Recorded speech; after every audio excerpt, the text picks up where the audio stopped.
रहमान रहीम। आज सैयद हारून शाह साहब additional session जज के यहाँ मेरी पेशी थी। मैं हाजिर हुआ और वकला ने नुक्ता नज़र पेश करने के बाद उनको सुनने के बाद जज साहब ने 15 तारीख की अगली तारीख मुकर्रर कर दी है। मैं अब मुल्तान के लिए रवाना हूँ क्योंकि मेरे वहाँ 5 केसेस लगे हुए हैं और मुझे वहाँ भी पेश होना है।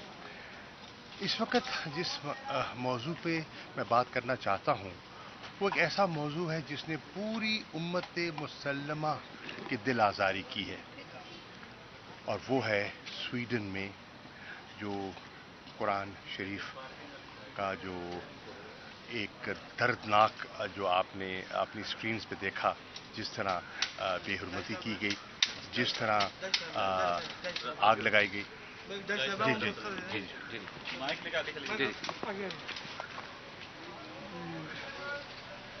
तरह वहाँ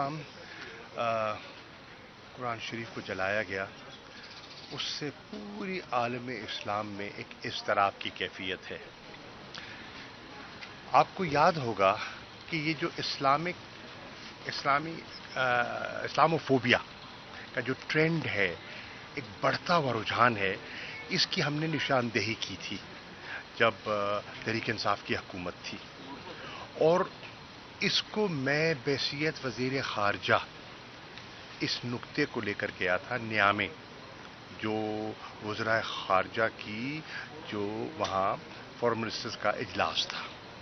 उस इजलास में मैंने इस ट्रेंड के बारे में दीगर वज़राए ख़ारजा को जो OIC के थे उन्हें आगाह किया, और उन्होंने मुझसे इत्तफ़ाक़ किया कि इस पर हमारा एक मुश्तरका लाएअमल होना चाहिए।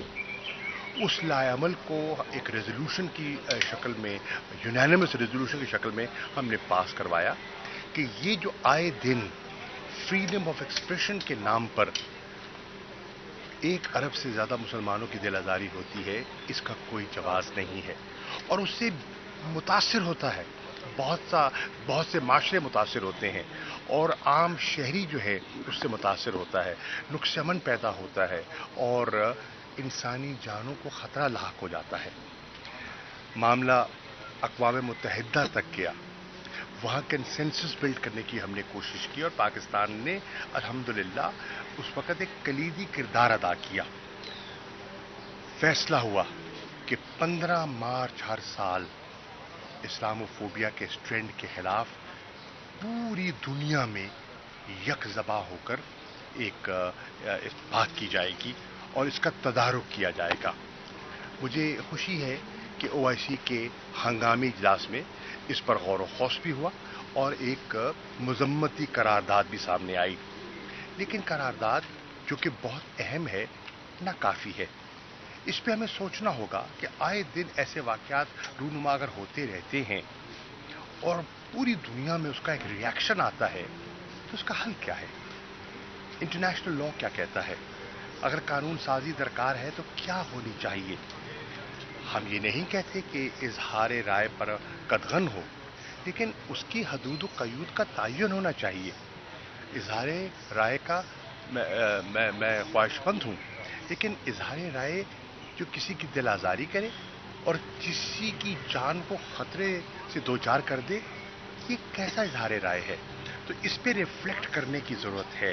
इंटरनेशनल कम्युनिटी को, सिर्फ उम्मा को नहीं, पूरी इंटरनेशनल कम्युनिटी को रिफ्लेक्ट करने की ज़रूरत है और एक मुश्तरका लाएअमल अपनाने की ज़रूरत है। इस पर इस इज़्तिराब का इजहार करने के लिए पूरी कौम को यकजा होना चाहिए और पुरअमन तौर पर जुमे की नमाज के बाद इजहार करना चाहिए कि हम पुरअमन लोग हैं, हम किसी की जान माल को नुकसान नहीं देना चाहते, लेकिन इसका कोई मुत्तफ़िका लाएअमल तलाश किया जाए, नहीं तो ऐसे वाक़यात जो है ना मुल्क को या दुनिया के मुख्तलिफ ममालिक में एक ऐसी आग सुलगा सकते हैं जो बड़ी नुकसानदेह होगी।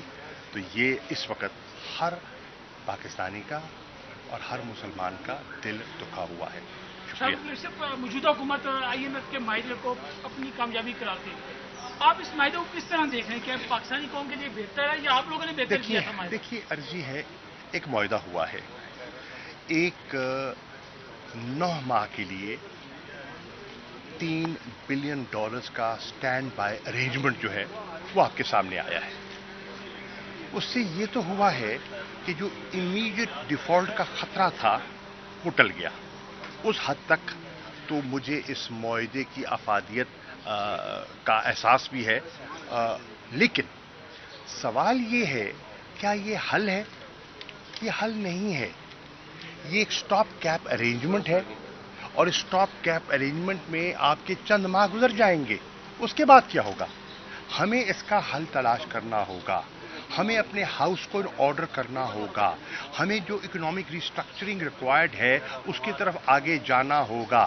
اگر نہیں جائیں گے تو ماضی میں بھی ہم نے کئی معاہدے کیے جن کو پایا تکمیل تک نہ پہنچا سکے، تو یہ ایک اور اس کا شاخسانہ ہوگا. صاحب، آپ عمران خان صاحب آ رہے ہیں، کیا ایسے ملاقات ہے؟ کوئی پارٹی کے بارے میں کوئی ڈسکس ہو رہا ہے کہ استحکام پارٹی کو کس طرح کاؤنٹر کرنا ہے یا کیا کرنا ہے؟ دیکھیے، ہر پولیٹیکل پارٹی اپنے لائمر کے بارے میں غور و خوض کرتی ہے. یقیناً تحریک انصاف بھی کر رہی ہے. ہم سیاسی طور پر، قانونی طور پر پرامن طریقے سے آگے بڑھنا چاہتے ہیں، اور انشاءاللہ بڑھیں گے، آئین اور قانون کے دائرے کے اندر رہتے ہوئے. وہ تشریف لا رہے ہیں، ان کے کیسز ہیں، وہ جب بھی عدالت طلب کرتی ہے حاضر ہو جاتے ہیں. میرے کیسز ہیں، میں حاضر ہوا ہوں یہاں. ملتان کل 5 کیسز ہیں، مجھے وہاں حاضر ہونا ہے، اور وہاں دیگر قانونی لوازمات پوری کرنی ہے. تو اس لیے میں آپ کا شکریہ ادا کرتے ہوئے اجازت چاہوں گا. السلام علیکم.